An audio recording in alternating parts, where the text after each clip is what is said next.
I began to notice that when I arrived on the moor, I had brought more with me than I was aware of at first.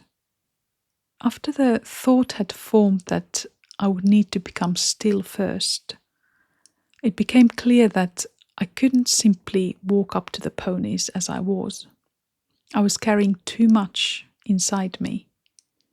There was the residue of whatever had happened during my day, maybe even previous days. It showed up as tension in my body and a kind of intensity in my mind. There was a charge that hadn't yet run its course. I sensed, without being able to explain it, that something about this wasn't easy for the ponies to be around. So I began to walk. Not to go anywhere, but to let some of that tension move through and out of my body. It felt as though something needed time and space before I could even consider approaching the ponies. Often I saw the ponies grazing as soon as I got on the moor. Although my first impulse was to go to them, I knew that I wasn't ready. Walking had to come first. Whatever needed to settle in me had to do so in its own time. I allowed my pace to be what felt natural in the moment. Often it was brisk at first, the body moving as if it had somewhere to get to. I would consciously relax my jaw, neck, and shoulders, only to notice that as soon as my attention drifted, the tension returned.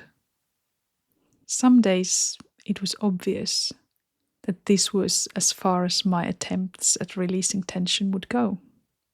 On those days, I didn't try to get close to the ponies. Forcing an approach from that state would have felt wrong, and I went with that instinct. Instead, I didn't try to close the distance. I watched the ponies, and I could feel something in me soften. Other days, and these days became more frequent as the time went on and the more I practiced, something shifted. I would sense how my tension would start to melt, how my pace would slow down, and how the internal noise would quieten. There was a sense of arriving, not at a destination, but somehow within myself. And it was only then that I would consider moving closer to the ponies. While I was practicing becoming more still, I also became more aware of how I was using my eyes. I remembered something I had been told when I first started horse riding, that horses don't like being stared at directly, that a fixed, intense gaze can feel unsettling to them. I didn't fully understand the importance of this at the time, but I thought I should explore this more. So I avoided fixing my gaze on the ponies. Instead, I let my eyes rest on the ground, on the path ahead, on the texture of the grass. The ponies remained in my awareness, but not at the center of it. I could sense where they were at the edge of my vision. Using my vision in this peripheral way felt softer and less intrusive. When my gaze stayed wide, everything in me seemed to settle more easily. There was less a sense of reaching, less pressure from my direction. Although I was not hidden, I didn't feel like I was imposing on the ponies. At these times, I would pause and stand quietly, take in the fresh moor air. The ponies would continue grazing or resting or simply being where they were.